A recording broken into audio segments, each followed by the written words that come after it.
Hello students, स्वागत है आपका एक बार फिर हमारे ऑनलाइन प्लेटफॉर्म पर। आज फिजिक्स के चैप्टर रे ऑप्टिक्स की सेकंड क्लास जिसमें क्वेश्चन प्रैक्टिस करेंगे।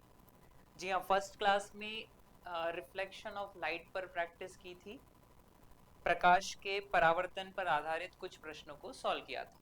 नाउ इस क्लास में जो रिफ्रैक्शन है उससे रिलेटेड कुछ क्वेश्चन हैं जिन पर प्रैक्टिस करेंगे। ओके, तो बिना टाइम वेस्ट किए फटाफट से स्टार्ट करते हैं।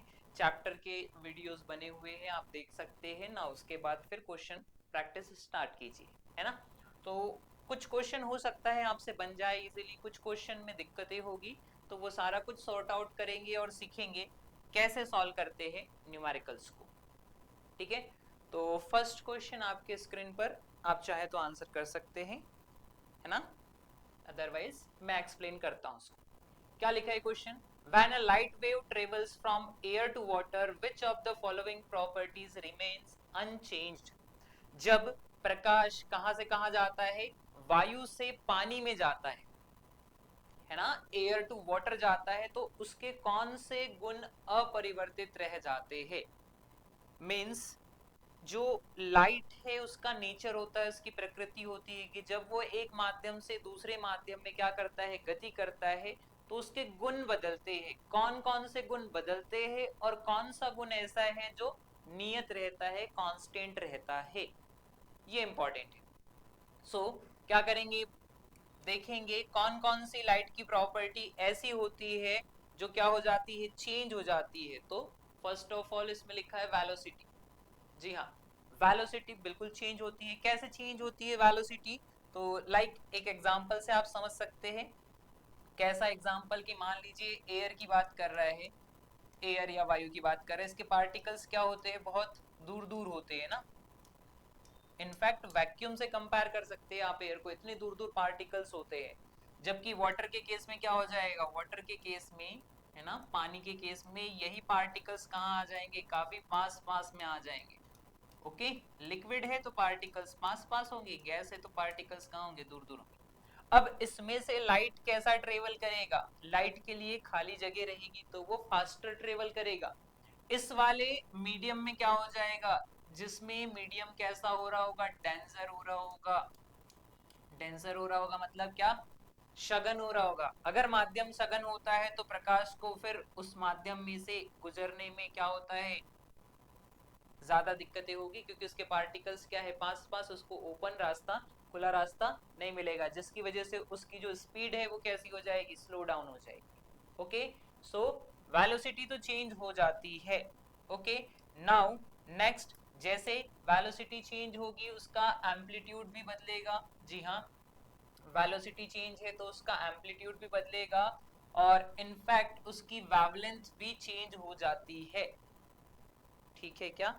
तो लाइट की ये जो तीनों प्रॉपर्टी है क्या हो जाती है, बदल जाती है। वेलोसिटी के चेंज होने से उसकी वेवलेंथ भी बदलती है और उसका एम्पलीट्यूड भी बदल जाता है। आयाम तरंग दैर्ध्य दोनों बदल जाते हैं, किसकी वजह से, वेग की वजह से। बट उसकी जो आवृत्ति होती है, फ्रीक्वेंसी होती है, ये कैसी रहती है, कांस्टेंट रहती है, बदलती नहीं है। जी हाँ, रिफ्लेक्शन हो या रिफ्रैक्शन हो, दोनों केस में उसकी आवृत्ति नहीं बदलती, प्रकाश की आवृत्ति नहीं बदलती। उसे एक माध्यम से दूसरे माध्यम में ले जाकर अपवर्तन कराया जाए या प्रकाश का परावर्तन हो, दोनों ही केस में प्रकाश की आवृत्ति, फ्रीक्वेंसी चेंज नहीं होती है। ओके, नाउ अगले क्वेश्चन की तरफ चलते हैं। इजी था, सिंपल। आपको याद ये रखना है कि लाइट की जो फ्रीक्वेंसी है वो चेंज नहीं होती, रिमेन्स अनचेंज्ड, है ना। बाकी जो तीन प्रॉपर्टी है, वेलोसिटी है, एम्पलीट्यूड है, वेवलेंथ है।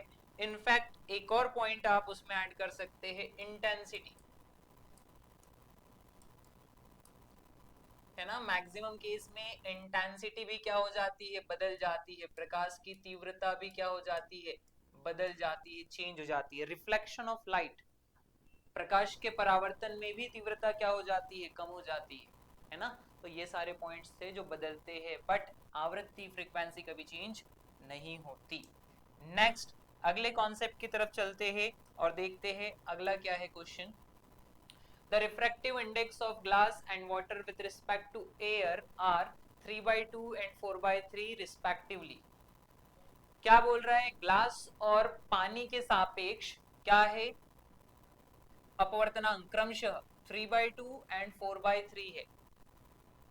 थोड़ा सा इसमें ग्लास एंड वाटर 3/2 4/3. ओके, चलिए स्टार्ट करते हैं. क्वेश्चन क्या पूछ रहा है एक बार उसको पढ़ लीजिए आप. जल के सापेक्ष कांच का अपवर्तनांक क्या होगा, ये वाला इंपॉर्टेंट है ना स्टेटमेंट की. पूछा क्या जा रहा है, गिवन क्या है. सो पूछा क्या जा रहा है आपसे, जल के सापेक्ष कांच का अपवर्तनांक क्या होगा. डन. गिवन डेटा लिखते हैं पहले. गिवन डेटा क्या क्या है मेरे पास, तो उसने दिया है ग्लास का किसके रिस्पेक्ट में, एयर के रिस्पेक्ट में. फर्स्ट ग्लास लिखा है ना, तो यहाँ पर जो वैल्यू है वो किसके लिए है, ग्लास के लिए है. इट मींस म्यू ग्लास का किसके रिस्पेक्ट में, एयर के रिस्पेक्ट में कितना दिया है, 3/2 गिवन है. Next water with respect to air कितना दिया है, 4/3. वाटर सेकंड पे है, उधर 4/3 भी कहाँ लिखा है, सेकंड पे लिखा है. इसीलिए म्यू ऑफ वाटर है ना, जल का अपवर्तनांक किसके सापेक्ष, वायु के सापेक्ष कितना हो जाएगा, 4/3 हो जाएगा. ओके, ये दोनों वैल्यू गिवन है. अब वो आपसे पूछ क्या रहा है, वो पूछ रहा है देखिए, जल के सापेक्ष कांच का अपवर्तनांक है ना, refractive index of glass with respect to water. Means किसका पूछा जा रहा है, ग्लास का पूछा जा रहा है. किसके रिस्पेक्ट में पूछा जा रहा है, तो वाटर के रिस्पेक्ट में पूछा जा रहा है. ये कहानी, ग्लास का refractive index with respect to water, जिसका पूछा जाता है उसको यहाँ लिखा जाता है, जिसके रिस्पेक्ट में होता है वो सामने आता है. अब आप जानते हैं यहाँ रिवर्सिबिलिटी का फॉर्मूला लगाने के बाद, उत्क्रमणिता का सिद्धांत लगाने के बाद में क्या आ जाएगा formula, W mu G equal to, ऊपर आ जाएगा क्या अपने पास, A म्यू G, और नीचे आ जाएगा क्या आपके पास, A म्यू W. इस तरीके से, ठीक है. सिंपल है, नथिंग मच एंड मोर. आसान है, आप चाहे तो इस पूरे फॉर्मूले का फॉर्मेशन भी कर सकते हैं. हालांकि आपको ये फॉर्मूला आना चाहिए. अगर आपको फॉर्मूला आता है तो आसानी होगी. चलिए वैल्यू रख दी है, फटाफट से वैल्यू रख देते हैं. A mu G equal to, sorry W mu G equal to, A mu G की वैल्यू देखिए कितनी है, 3/2 है, तो ये रख दिया मैंने क्या, 3/2 होल डिवाइड में ए म्यू ओमेगा कितनी दी है वैल्यू, 4/3 दी है, इसको भी रख देते हैं 4/3. नाउ डिवाइड वाली वैल्यू नीचे आएगी और होल डिवाइड के डिवाइड वाला कहाँ चला जाता है, ऊपर चला जाएगा. तो W mu G equal to क्या बनेगा मेरे पास, 3/2 इंटू 4 नीचे रहेगा, और 3 डिवाइड के डिवाइड वाला कहाँ चला जाएगा, ऊपर. कितना आ जाएगा, ये आ जाएगा W mu G equal to, 3 और 3 का मल्टीप्लाई करेंगे तो 9, और 4 और 2 का मल्टीप्लाई करेंगे तो 8. मींस ग्लास का वाटर के रिस्पेक्ट में रिफ्रैक्टिव इंडेक्स कितना हो रहा है, 9/8.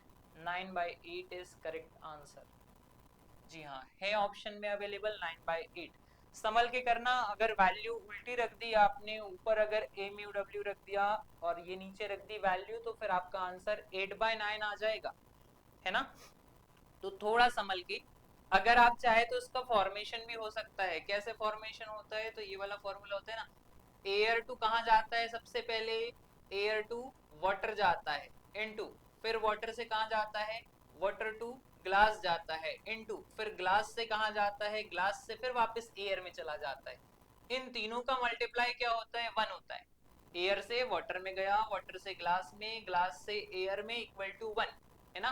अब मुझे क्या चाहिए, वाटर टू ग्लास चाहिए, मतलब कांच का जल के सापेक्ष, तो इक्वल टू क्या हो जाएगा, 1 इन दोनों को डिवाइड में पहुंचा दूंगा, दोनों को डिवाइड में पहुंचाया तो ए म्यू डब्ल्यू, और इनटू यहाँ पर क्या आ जाएगा, ये वाला जी म्यू ए.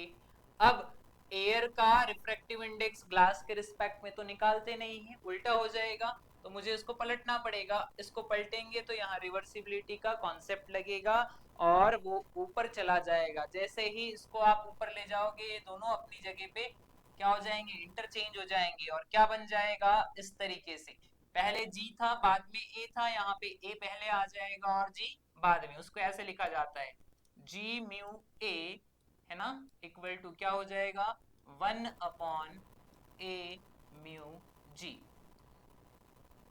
या आप इसको उल्टा कर सकते हैं, इसको यहाँ लिख सकते हैं, इसको यहाँ लिख सकते हैं, इसी को बोलते हैं, है ना, क्या बोलते हैं, उत्क्रमणीयता का सिद्धांत। आसान है, इजी है, ठीक है, बट काफी इंपॉर्टेंट क्वेश्चन है, बहुत बार आया है, इनफैक्ट कुछ स्टूडेंट्स को तो ये याद भी हो गया है आंसर कि इतना आता है 9/8, बट रिमेंबर दैट, आराम से पढ़िएगा। क्वेश्चन में क्या लिखा है, क्वेश्चन में लिखा है कि जल के सापेक्ष कांच का, इट मींस आप ग्लास का निकाल रहे हो, है ना, तो ग्लास बाद में आएगा, किसके रिस्पेक्ट में है, वाटर के रिस्पेक्ट में है, तो वाटर पहले आएगा। इसका उल्टा भी पूछा जा सकता है आपसे, अगर वो बोलता कि ग्लास के सापेक्ष, कांच के सापेक्ष जल का क्या होगा, उस केस में आपको निकालना होता जी म्यू डब्ल्यू, और जब ये निकालना होता तो आपका रिलेशन ये उल्टा हो जाता और आंसर क्या आ जाता 8/9।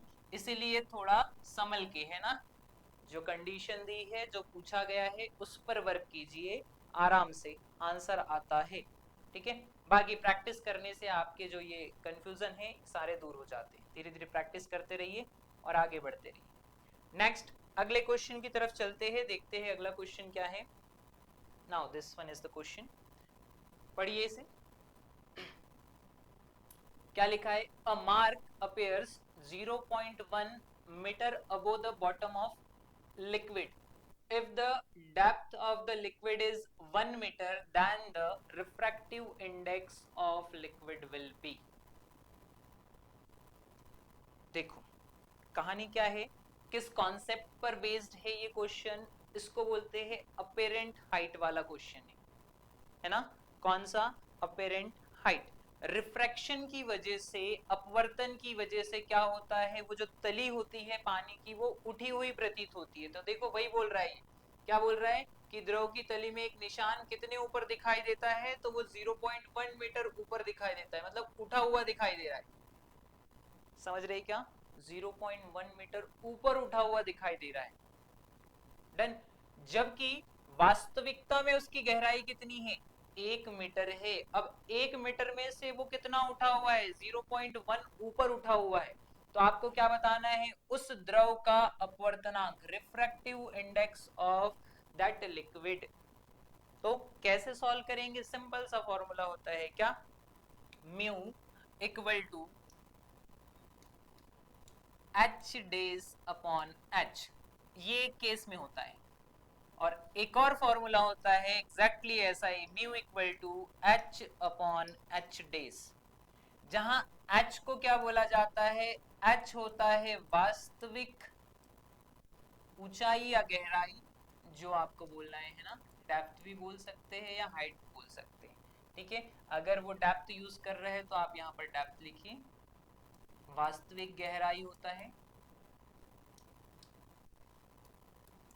और एच डेज क्या होता है, एच डेज को बोला जाता है आभासी, क्योंकि एक्चुअल में जब आप देखोगे तो एक्चुअल में क्या है, वो उतने ही नीचे है, कितने नीचे है, 1 मीटर नीचे है, बट आपको रिफ्रैक्शन की वजह से वो इतने ऊपर दिखाई दे रहा है। तो वो जो दिखाई दे रहा है वो आभासी वाली कंडीशन है, इसलिए उसको बोल रहे हैं क्या, आभासी गहराई, है ना। अब आप जानते हैं म्यू की वैल्यू क्या होनी चाहिए, 1 से ज्यादा होनी चाहिए, बेसिक कॉन्सेप्ट ये है ना, क्या, म्यू की वैल्यू 1 से ज्यादा होनी चाहिए। और आप जानते हैं कि अगर उसको इतना ऊपर उठा दिया जाएगा तो वो कितना बचेगा, 1 मीटर की डेप्थ में से कितना ऊपर दिखाई देता है, 0.1 मीटर कहाँ दिखाई देता है, ऊपर दिखाई देता है। तो ओवरऑल मान लीजिए मेरे पास एक बकेट थी ट्रांसपेरेंट, उसकी हाइट कितनी थी ऊपर से नीचे तक, उसकी हाइट थी पूरी की पूरी 1 मीटर, जैसे कि क्वेश्चन में लिखा है, ठीक है। अब इसमें एक निशान बना देते हैं अपन, जो कितने ऊपर दिखता है एक्चुअल में वो नीचे ही तली में बना हुआ है, बट दिखता कितने ऊपर है, जो तली है उससे 0.1 मीटर ऊंचाई पर दिखता है, मतलब एक्चुअल में वो यहाँ पर बना है, तो उसकी वास्तविक गहराई मतलब h कितना हो जाएगा, h हो जाएगा उसके लिए 1 मीटर, बट वो कहाँ दिखता है, 0.1 मीटर ऊपर दिख रहा है, 0.1 मीटर ऊपर जा रहा है, मतलब एक में से आप कितना घटा दोगे, 0.1 घटा दोगे, कितना बचेगा 0.9 मीटर बचेगा। क्या 0.9 मीटर बचेगा। और 0.9 मीटर को जब यहाँ पर रखकर सॉल्व किया जाएगा तो जैसे फॉर एग्जांपल यहाँ से लेकर यहाँ तक की जो डेप्थ है वो कितनी बची है, अब वो बची है 0.9 मीटर, और उसी को क्या बोल रहे हैं अपन, एच डेज बोल रहे हैं। ठीक है, तो एच डेज कितना मिल जाएगा, 0.9 मीटर। ध्यान रखिए इसको सॉल्व करना जरूरी है ना, क्योंकि एच डेज क्या था, आभासी गहराई। आभासी गहराई मतलब वो आपको कहां तक दिखाई दे रहा है, तो यहाँ तक, तो आप यहाँ से डेप्थ नापोगे, यहाँ से यहाँ तक आना पड़ेगा आपको, है ना। तो यहाँ से यहाँ तक 1 मीटर था, 1 मीटर में से इतना ऊपर दिखाई देता है, तो मैंने इतनी डिस्टेंस छोड़ दी। अब क्या बचा, 0.9 मीटर, और उस 0.9 मीटर को मैं यहाँ पे रख दूंगा फॉर्मूले में। जैसा कि मैंने कहा कॉन्सेप्ट वाली बात क्या है, कॉन्सेप्ट वाली बात ये है कि म्यू की वैल्यू 1 से ज्यादा होनी चाहिए, इसलिए जो हाइट ज्यादा होगी उसको ऊपर रखा जाएगा। देखिए तरीके दो होते हैं याद रखने के, एक्चुअल बेस पे बात कर लीजिए आप, जो सिद्धांत है उसके द्वारा याद रख लीजिए, या फिर अपने कॉन्सेप्ट होते हैं उनके अकॉर्डिंग। तो फिलहाल यहाँ पर सघन माध्यम और विरल माध्यम की बात की जाती है। सघन माध्यम मतलब आप खड़े होकर देख रहे हो एयर से, वायु से, तो वो ये हो गया विरल माध्यम हो गया। और वो जो पॉइंट बना हुआ है, निशान बना हुआ है जिसकी बात कर रहे हैं, मार्क बना हुआ है, वो पानी के अंदर है, पानी इज द डेंसर मीडियम, है ना, सघन माध्यम हो गया। तो अभी ऐसे बोलेंगे कि प्रकाश किरण जब कहां से जाएगी, विरल माध्यम से सघन माध्यम में जाएगी, उस केस में कौन सा फॉर्मूला लगेगा, उस केस में ये वाला फॉर्मूला लगेगा। ऐसे में क्या होता है, कभी कभी कंफ्यूजन आता है और आपका क्वेश्चन गलत हो जाता है ना।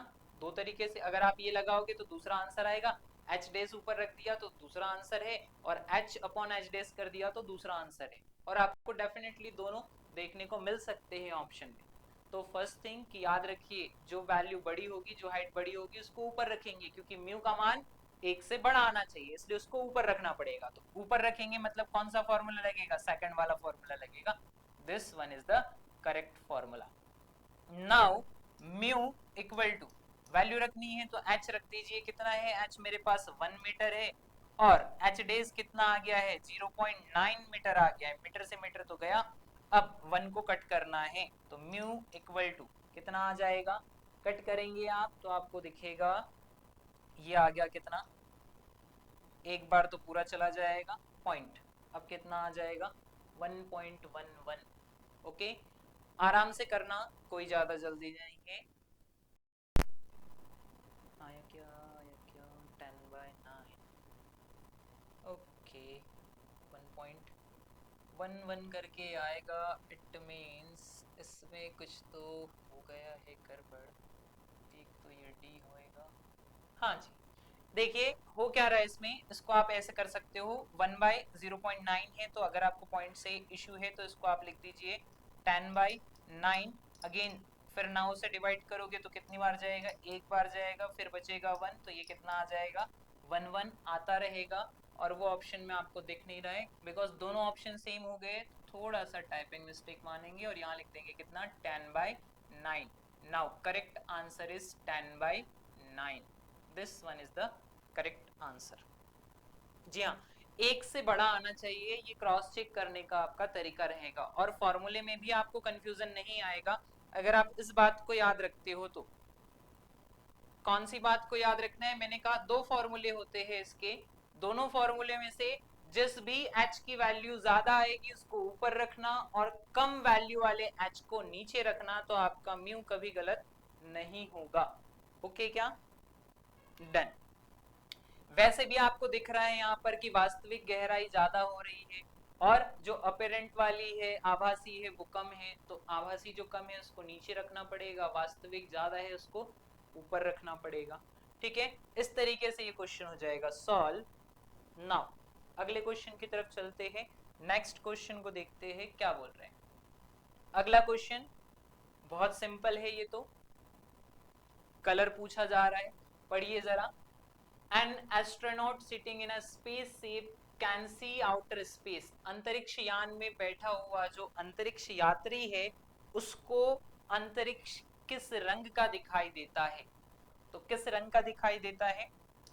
नाउ सिंपल आंसर, कैसा, ब्लैक, काला दिखाई देता है ना। हमें जो यहाँ से दिखाई देता है that one is called sky. हमें जो दिखता है वो क्या होता है, स्काई होता है, आकाश होता है। और आकाश का कलर हमें मतलब पृथ्वीवासियों को कैसा दिखाई देता है, ब्लू दिखाई देता है, नीला दिखाई देता है। हालांकि पूरा नीला नहीं होता है वो, है ना, वॉलेट कलर, ब्लू कलर, इनका मिक्सअप होता है, बट फिर भी कैसा बोलते हैं हम उसे, नीला बोलते हैं, ब्लू बोलते हैं। क्यों? क्योंकि क्या होता है हमारे वायुमंडल में, एटमॉस्फेयर में क्या है, एयर पार्टिकल्स है, डस्ट पार्टिकल्स है। ये एयर पार्टिकल, डस्ट पार्टिकल क्या करते हैं, एयर पार्टिकल और डस्ट पार्टिकल लाइट को एब्जॉर्ब करते हैं। क्या करते हैं, जो लाइट होता है, प्रकाश होता है, उसको एब्जॉर्ब करते हैं। और एब्जॉर्ब करने के बाद क्या होता है, पार्टिकल को जितनी एनर्जी चाहिए उतनी वो एब्जॉर्ब कर लेता है। जैसे ही उसकी एनर्जी का कोटा पूरा होता है, वो क्या करता है, उस एनर्जी को किसके फॉर्म में, रेडिएशन या कलर के फॉर्म में सभी डायरेक्शन में क्या कर देता है, फैला देता है, प्रकीर्णित कर देता है। स्कैटरिंग जिसको बोलते हैं, स्कैटरिंग ऑफ लाइट, है ना, सभी दिशाओं में सम्मित रूप से फैलाना प्रकाश को। तो सबसे ज्यादा फैलने वाला कलर का जो ऑर्डर होता है वो किसकी तरफ जाता है, बैगनी, फिर उसके बाद क्या आता है, जामुनी, फिर क्या आता है, नीला, है ना। तो ये कलर के मिक्सअप से बनता है स्काई ब्लू कलर, जो ज्यादा फैलते हैं। इसलिए आकाश पृथ्वी से देखने पर कैसा दिखता है, नीला। बट एटमॉस्फेयर में क्यों ब्लैक दिख रहा है, क्यों काला दिख रहा है, तो उसका रीजन ये है कि, सॉरी एटमॉस्फेयर बोल रहा था, स्पेसशिप में या हमारे एटमॉस्फेयर से बाहर से देखने पर, जैसे चांद पर देख रहे हैं, चांद पर से देखा जा रहा है तो आकाश कैसा दिखेगा, वहां पर एटमॉस्फेयर ही नहीं है। तो जहां पर एटमॉस्फेयर नहीं होगा वहां का केस क्या होगा, कि वहां पर स्कैटरिंग होगी क्या, नहीं, वहां पर स्कैटरिंग ही नहीं होगी, प्रकीर्णन ही नहीं होगा। और जब प्रकीर्णन नहीं होगा तो कोई कलर फैलेगा ही नहीं। जब कोई कलर नहीं फैलता है इट मींस वहां पर कोई कलर का स्कैटर्ड या स्कैटरिंग वाली प्रोसेस नहीं है, जिसकी वजह से वहां कोई कलर दिखाई नहीं देता। जहां कोई कलर प्रेजेंट नहीं होता है वहां क्या होता है, अंधेरा, जिसको बोलते हैं ब्लैक कलर। इसलिए अंतरिक्ष में, अंतरिक्ष में किसी स्पेसशिप से या किसी प्लैनेट, सब प्लैनेट, कहीं से भी आप देखिए जहां पर एटमॉस्फेयर अवेलेबल नहीं है, वहां से देखने पर आपको अंतरिक्ष कैसा दिखाई देगा, काला दिखाई देगा। ओके, सो सिंपल थ्योरी वाला क्वेश्चन था, थोड़ा सा कुछ याद रखना है आपको, स्कैटरिंग ऑफ लाइट पर बेस्ड है। नेक्स्ट अगला क्वेश्चन देखते हैं, क्या है अगला क्वेश्चन, ओके कैलकुलेशन वाला है, लेंस पर बेस्ड है। पढ़िए जरा क्वेश्चन क्या है, the radius of curvature of convex surface of a plano convex lens. जैसा कि आपको बता चुके हैं कि क्वेश्चन को पढ़ना सिर्फ पढ़ना नहीं होता है, उसमें उसकी मीनिंग निकालना होता है और समझना भी होता है। ओके, तो क्या बोल रहे हैं, radius of curvature of convex surface, convex surface की रेडियस ऑफ कर्वेचर किसके अंदर, प्लेनो कॉन्वेक्स। ओके, मतलब आपके पास जो लेंस है वो कौन सा है, प्लेनो कॉन्वेक्स। फटाफट से उसको बना लीजिए, प्लेन सरफेस हमेशा पीछे बनती है, ओके, और कॉन्वेक्स सरफेस कहाँ रहेगी, सामने रहेगी। तो ये बन गया क्या आपका, प्लेनो कॉन्वेक्स लेंस। लिखता है प्लेनो को आगे, समतल को पहले लिखता है, बट समतल वाली सरफेस कहाँ बनती है, सेकंड पे बनती है, पीछे बनती है, सामने कौन सी रहती है, कॉन्वेक्स रहती है। ओके, तो कॉन्वेक्स, इसका क्या बोल रहे हैं, centre, sorry radius of curvature कितनी है, 20 सेंटीमीटर। तो आप जानते हैं इसका सेंटर कहाँ जाएगा, इसका सेंटर, कर्वेचर इस तरफ जा रहा है तो इसका सेंटर भी इधर ही जाएगा, है ना। इट मींस इसको बोल देंगे फर्स्ट सरफेस है तो R1 कितना हो जाएगा, R1 हो जाएगा 20 सेंटीमीटर। और ये क्या है, प्लेन सरफेस है, तो प्लेन सरफेस के लिए आप जानते हैं R2 equal to, plane surface की रेडियस कितनी होती है, इनफाइनाइट होती है, अनंत होती है। तो उसके रेडियस के बारे में सोचने की जरूरत नहीं है, जस्ट R1, R2 कितना हो जाएगा, इनफाइनाइट। नेक्स्ट क्या बोल रहा है वो, and the refractive index of material of lens is 1.5, मतलब जिस मटेरियल से लेंस बना हुआ है उसका रिफ्रैक्टिव इंडेक्स कितना है, 1.5 है। Then the focal length of lens is, बहुत इजी क्वेश्चन है, क्या बोल रहा है कि लेंस की फोकस दूरी क्या होगी, बताइए। एफ, एफ क्या होगा। अब इतनी सारी वैल्यू जब डेटा मेरे पास निकल के आ जाएगा तो मुझे पता रहेगा फॉर्मूला कौन सा लगाना है ना। इतनी सब वैल्यू को देख के तो आपको फॉर्मूला याद आ ही जाएगा, कौन सा फॉर्मूला है जिनमें ये सारी वैल्यू आती है। तो आप बोलोगे क्या, सिंपल सा formula 1/f equal to mu minus 1 bracket में 1/r1 माइनस 1/r2। एयर से आ रही है ना, देखो एयर से आ रही है, किसी अदर मीडियम की बात नहीं है, तो सिर्फ एक ही म्यू रखेंगे, है ना, दूसरा म्यू आपको रखने की जरूरत नहीं है, इसमें इन्वॉल्व करने की जरूरत नहीं है। तो सिंपल सा फॉर्मूला बन गया। अब इसमें वैल्यू रखते हैं, एफ मुझे निकालना है तो इसके लिए साइन का कोई इशू नहीं है ना, जो फाइंड आउट करना होता है उसका साइन कभी नहीं रखिए आप क्वेश्चन में, वो अपने आप निकल के आ जाएगा, है ना। अगर आप साइन रखने की कोशिश करते हो तो कहीं ना कहीं गड़बड़ी हो जाएगी।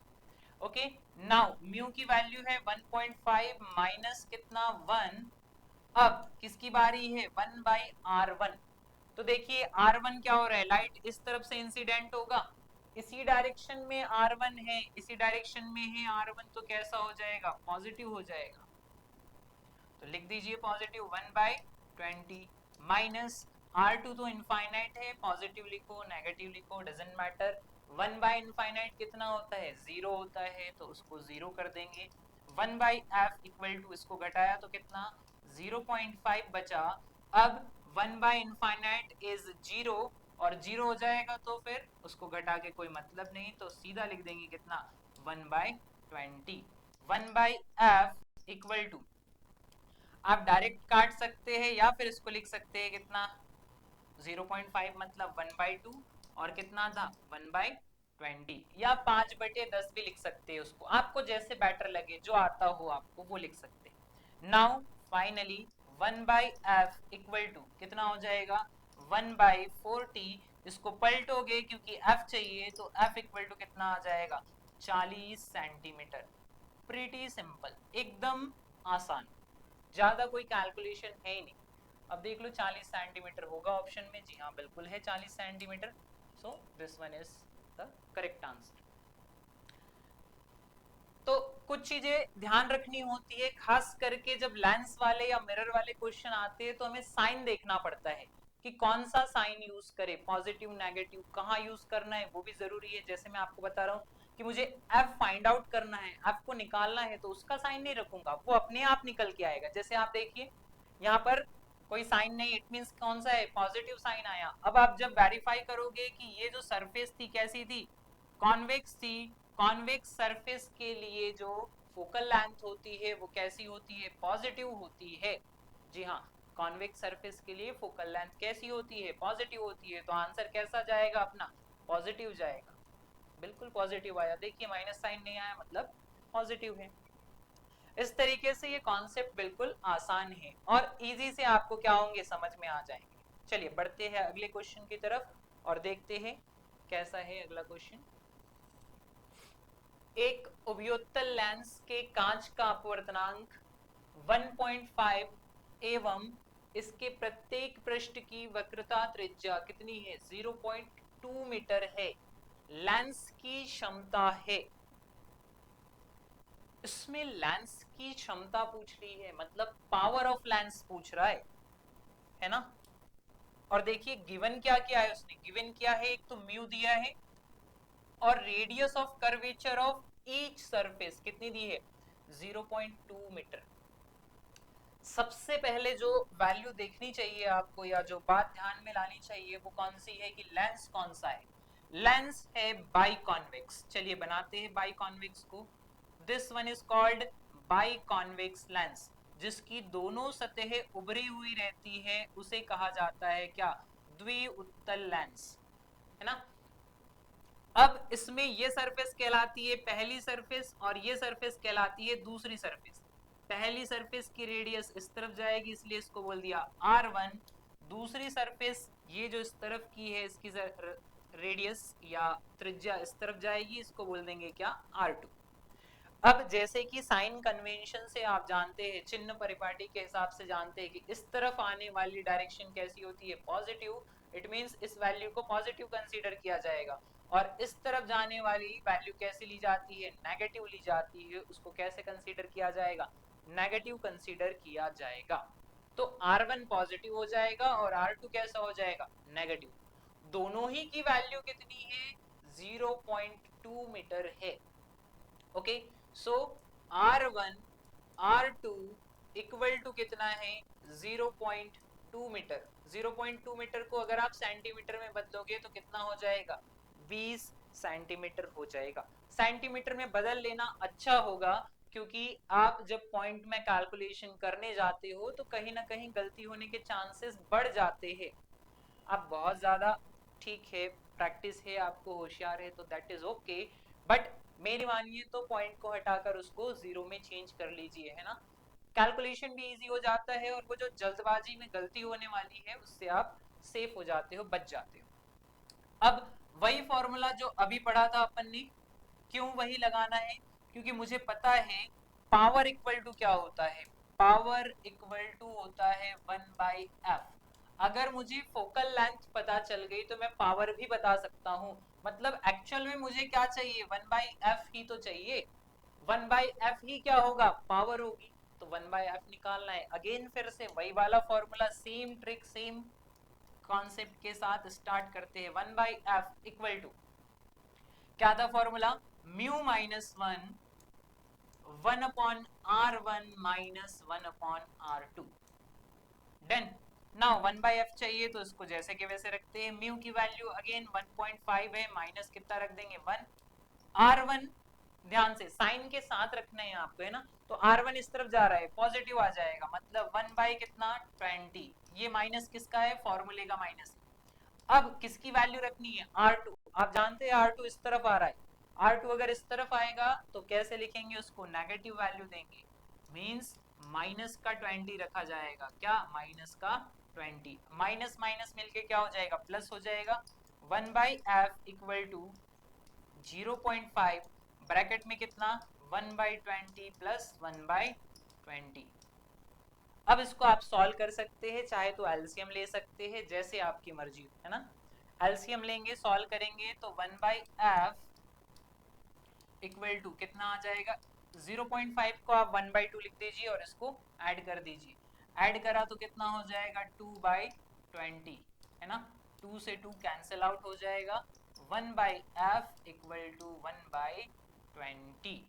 बट ये जो 20 दिख रहा है आपको, this one is the focal length, है ना। अगर आप इसको पलट रहे हो तो क्या बनता है, f इक्वल टू 20 सेंटीमीटर।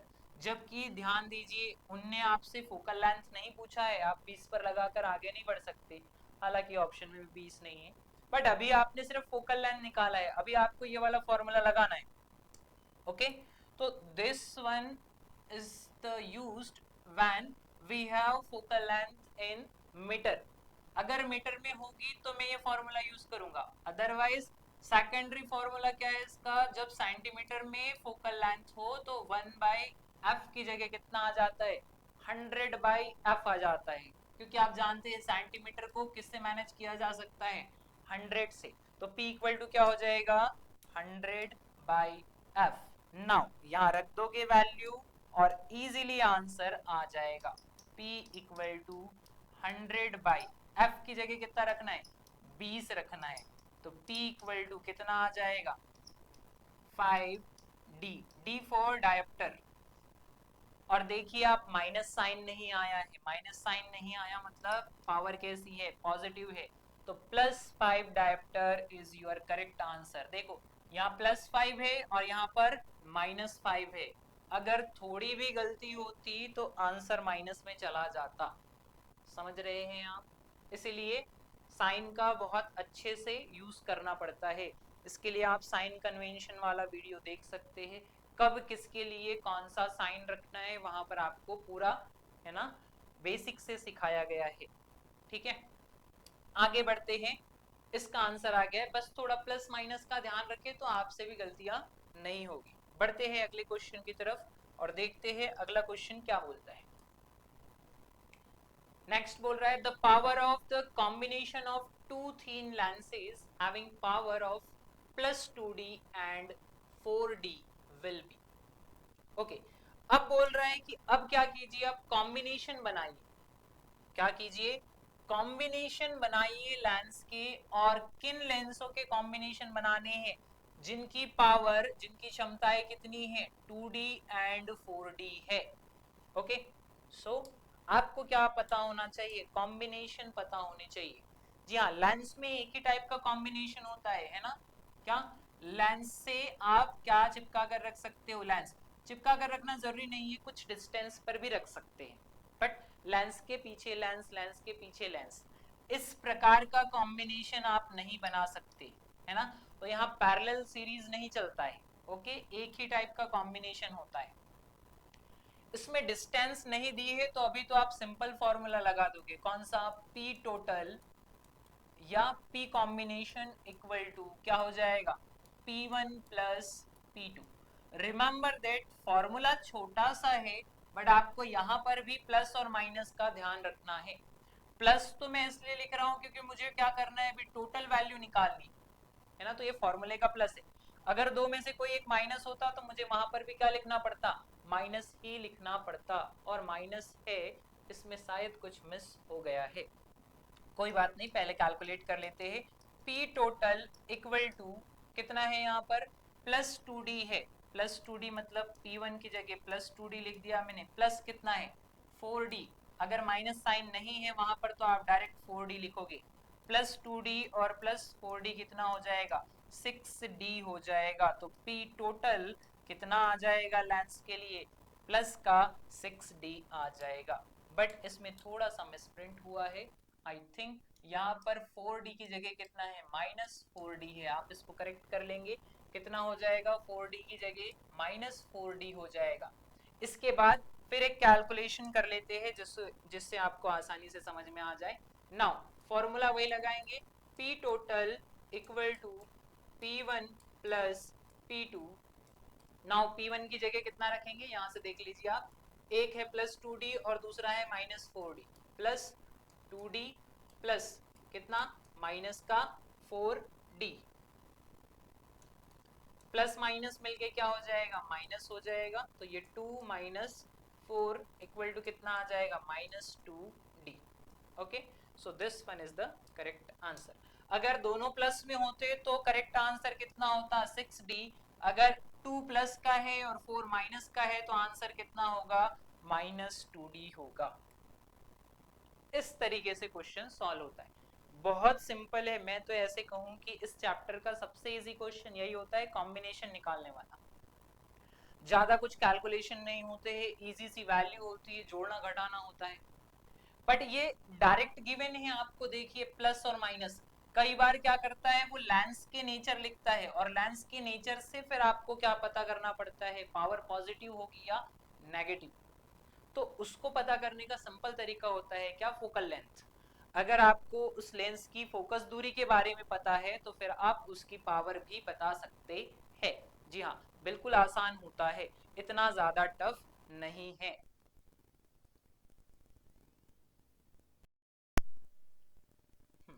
चलिए आगे बढ़ते हैं अगले क्वेश्चन की तरफ। आई होप समझ में आया होगा आपको, क्वेश्चन इंपॉर्टेंट है और इजी है। नेक्स्ट क्वेश्चन क्या बोल रहा है, if the focal length of convex lens is 10 centimetre and the object is located at infinite distance, what will be the position of the image. थोड़ा सोचने वाला क्वेश्चन है, हालांकि बहुत सिंपल है ना, इतना ज्यादा टफ नहीं है कि कैलकुलेट ना हो पाए। थोड़ा सा आप सोचिए और क्वेश्चन को ध्यान से पढ़िए।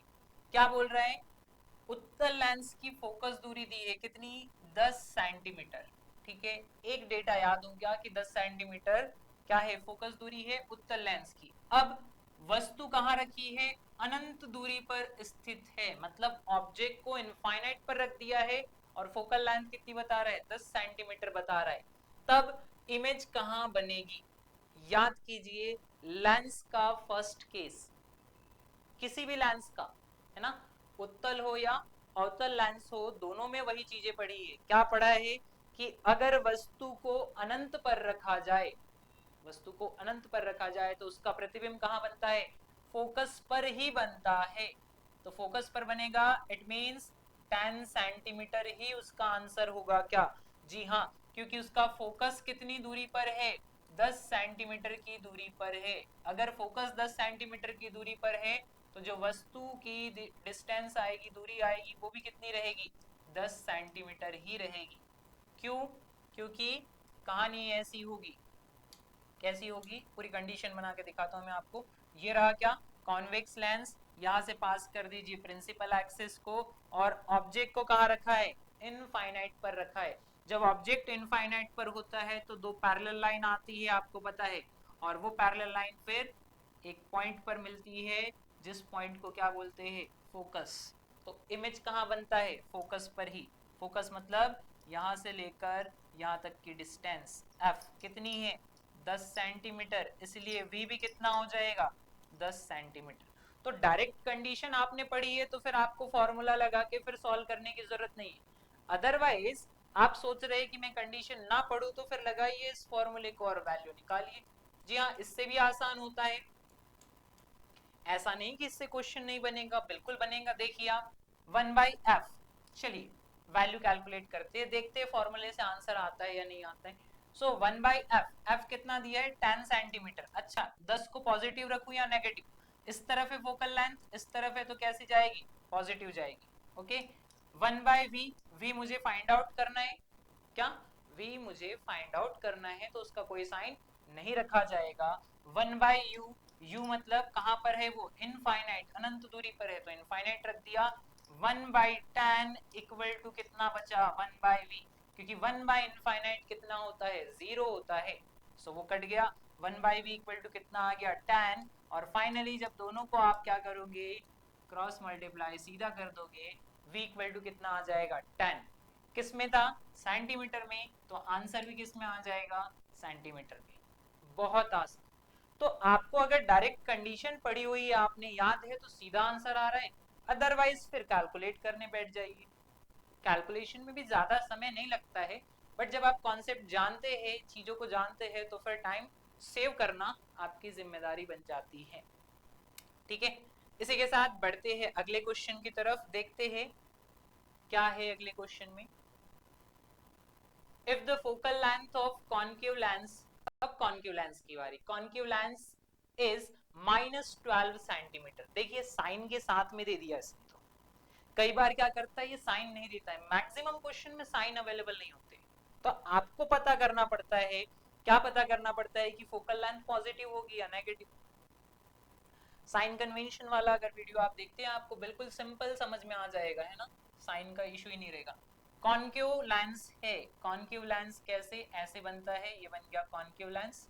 क्या बोल रहा है, इसकी फोकल लेंथ है ना, फोकस दूरी कितनी है, -12 सेंटीमीटर है, तो f इक्वल टू कितना हो गया, -12 सेंटीमीटर। वस्तु को कहाँ रखा गया है, 36 सेंटीमीटर की दूरी पर। अब ध्यान दीजिएगा, एक बात इंपॉर्टेंट, वस्तु को जो रखते हैं तो कहाँ रखते हैं, लेंस के फ्रंट में, और लेंस के फ्रंट में है तो आपको इस तरफ जाना पड़ेगा। तो वो एक कंडीशन जो पढ़ के रखी होती है कि u इज ऑलवेज नेगेटिव, वो दे या ना दे, आप मिरर का केस हो या लेंस का केस हो, ऑब्जेक्ट को हमेशा सामने रखोगे, और सामने रखोगे तो कितना हो जाएगा, वहां माइनस आ जाएगा। ओके, देन क्या पूछ रहा है, प्रतिबिंब की दूरी क्या होगी, प्रतिबिंब की दूरी मतलब v की वैल्यू पूछी जा रही है। देखिए वही क्वेश्चन बन गया फिर से, आपको समझ में आ गया होगा कौन सा फॉर्मूला लगेगा, लेंस फॉर्मूला लगेगा, 1/v minus 1/u, pretty simple. Sign पहले ही रख चुके हैं तो डायरेक्ट रख दीजिए साइन के साथ, 1/v, v कैलकुलेट करना है, अगेन बोल रहा हूँ v का साइन आप नहीं रखोगे, माइनस 1/u की जगह कितना है, माइनस का 36।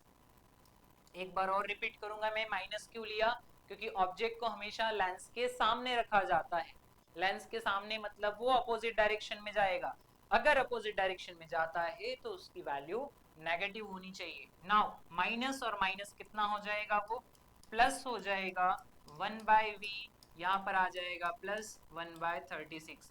अब इस प्लस 1/36 को इस तरफ ले आइए आप, या फिर माइनस 1/12 को उधर ले जा लीजिए, एक ही बात होगी जैसा आप करना चाहिए। मेरे हिसाब से 1/v को इधर ले आते हैं और माइनस वाले को उस तरफ पहुंचा देते हैं, तो 1/v कैसा हो जाएगा, माइनस का हो जाएगा, और ये जो माइनस वाली वैल्यू थी उस तरफ जाके कैसी हो जाएगी, प्लस की हो जाएगी, तो 1/36 प्लस 1/12। नाउ 1/v माइनस का इक्वल टू एलसीएम कितना आ गया 36,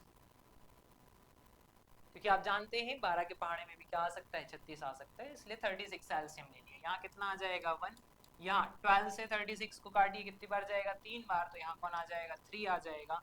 नाउ 1/v माइनस का इक्वल टू कितना आ गया 4/36, कटेगा क्या जी, बिल्कुल कटेगा, कितनी बार कटेगा, सॉरी माइनस है, कितनी बार कटेगा 9 बार कटेगा। नाउ इस वैल्यू को पलट दो और आंसर बोलिए क्या, v इक्वल टू -9 सेंटीमीटर।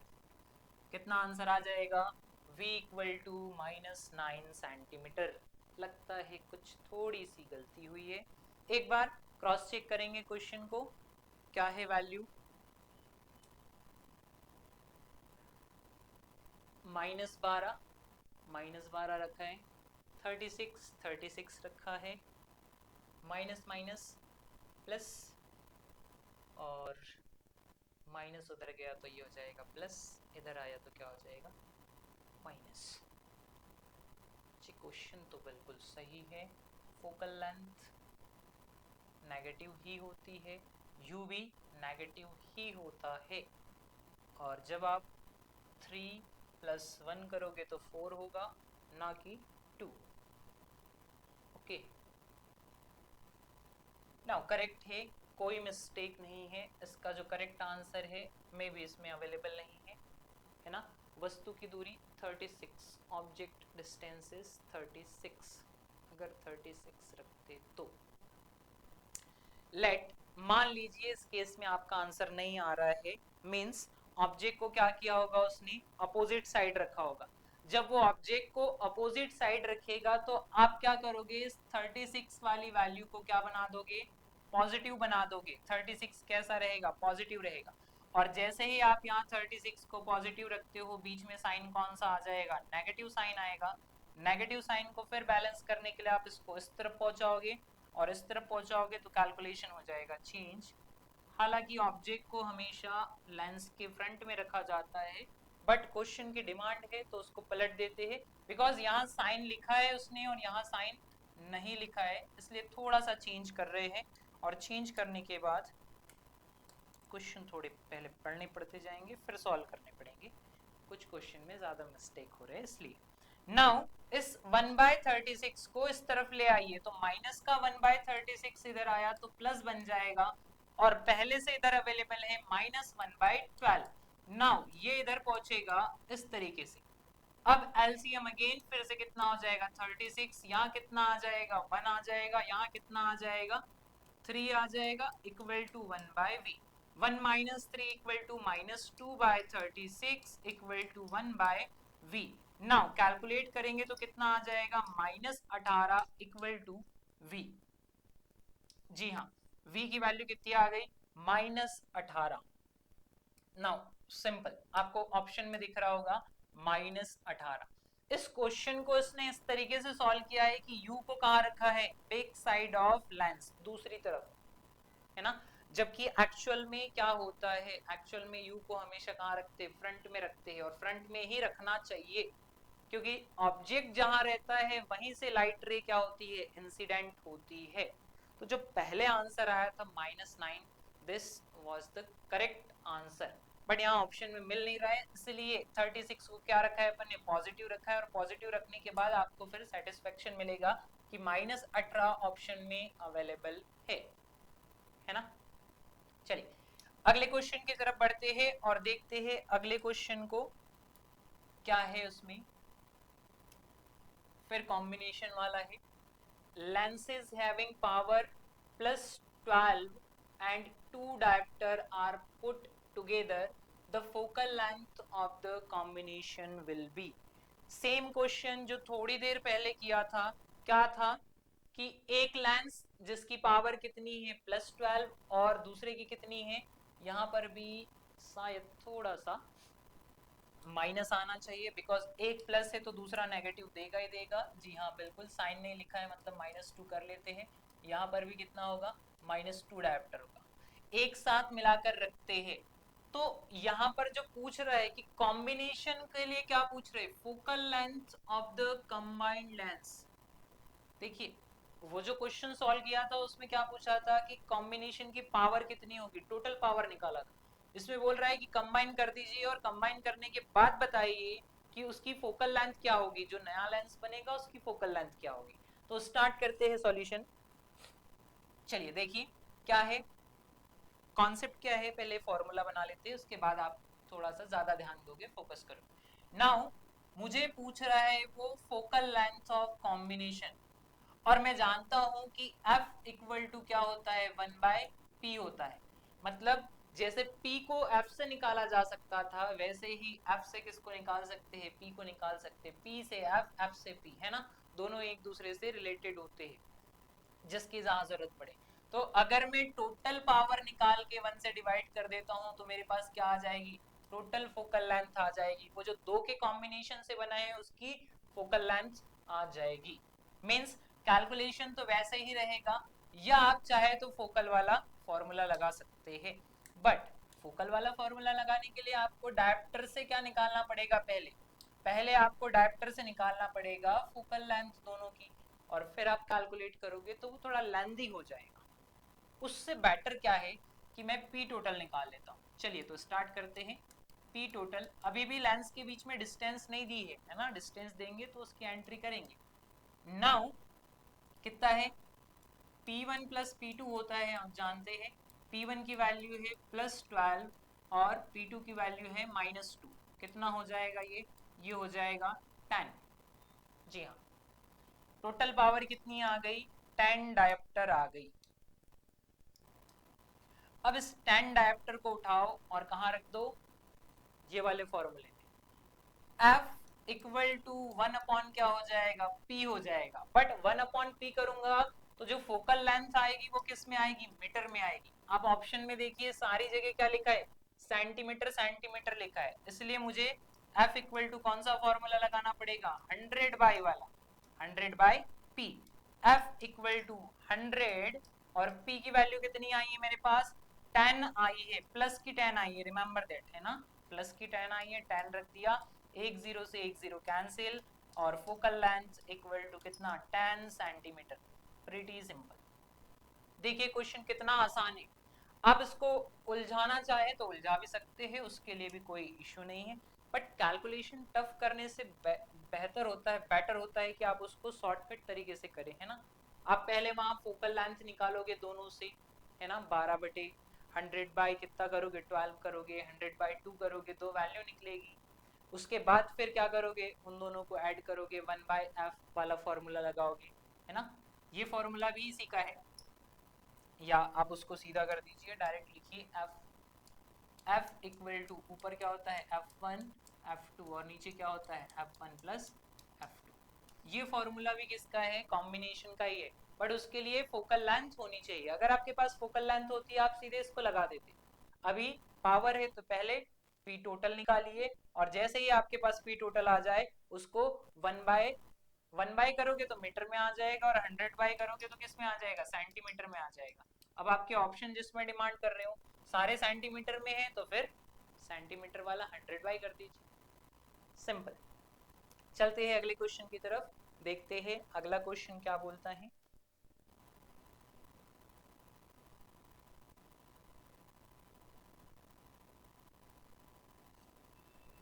चलिए जिस पे बात हो रही थी वही क्वेश्चन आ गया, पढ़िए क्या लिखा है क्वेश्चन में कि दो लेंस है जिनमें एक की फोकल लेंथ 60 सेंटीमीटर है और दूसरे की कितनी है, 20 सेंटीमीटर है। उनको कहां कहाँ रखा जाता है, कांटेक्ट में रखा जाता है ना, कांटेक्ट मतलब उनके बीच सेपरेशन नहीं है, तो डी का इन्वॉल्वमेंट या एंट्री अभी भी नहीं होगी।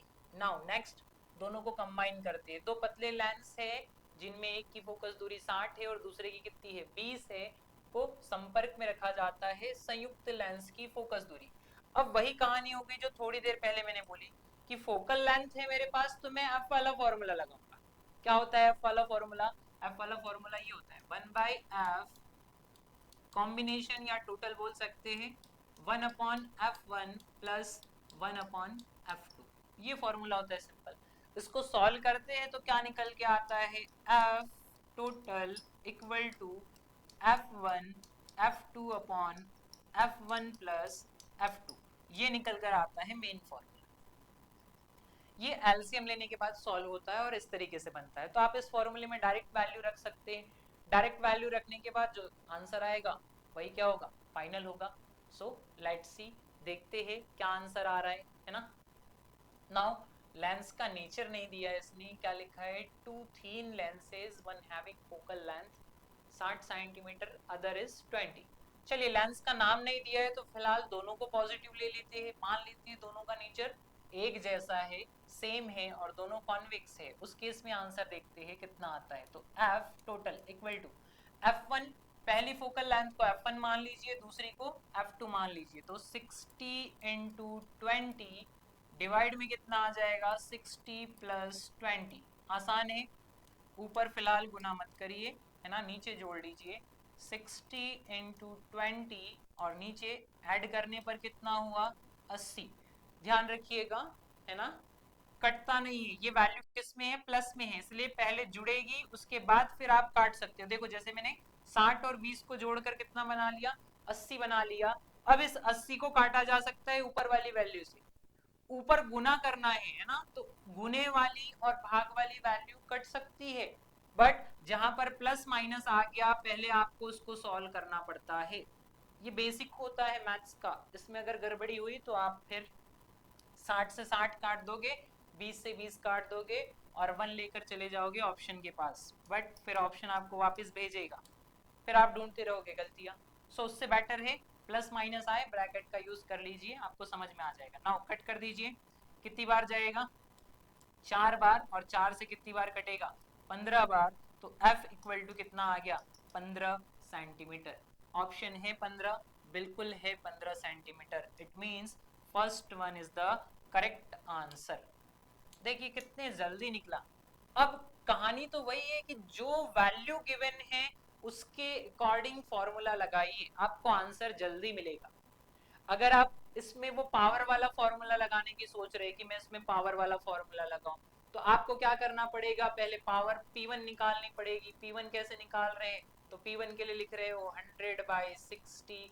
P2 कैसे निकाल रहे हो, P2 के लिए लिख रहे हो कितना, 100/20।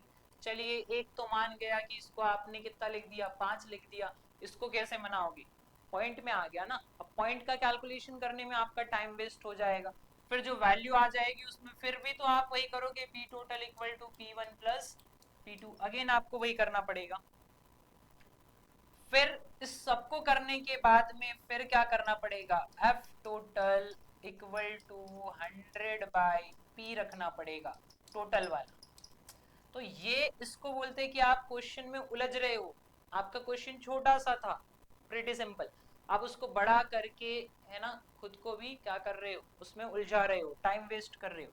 इसलिए जो वैल्यू गिवन होती है, डेटा गिवन होता है, उसके अकॉर्डिंग फॉर्मूला लगाया जाता है। और इसके लिए चाहिए आपको प्रैक्टिस। एक तो फॉर्मूले सारे याद होने चाहिए और प्रैक्टिस होनी चाहिए, जिसकी वजह से आप फोकस कर पाओ कब कौन सा फॉर्मूला लगाना है। अगला क्वेश्चन, ओके बस this one is the last slide. इतने क्वेश्चन आज प्रैक्टिस किए, आई होप आपको सारे क्वेश्चन समझ में आए होंगे। बाकी कुछ कैलकुलेशन जो मिस्टेक है वो टाइम के साथ आपका क्या हो जाएगा, सुधर जाएगा, है ना। बस फॉर्मूले पर सही से वर्क कीजिए, साइन सही से यूज कीजिए। इस चैप्टर में आपको बताया साइन कन्वेंशन बहुत ज्यादा इंपॉर्टेंट है, सारे कैलकुलेशन को बिगाड़ सकता है अगर आपने एक साइन उल्टा पुल्टा कर दिया तो। ठीक है, तो पहले समझिए साइन कन्वेंशन क्या है, कब पॉजिटिव लेना है, कब नेगेटिव लेना है, किस कंडीशन में कौन सा फॉर्मूला लगाना है, किससे जल्दी आंसर निकलेगा, और फिर आपका न्यूमेरिकल सॉल्व। ठीक है, तो इसी के साथ एंड करते हैं आज की क्लास को।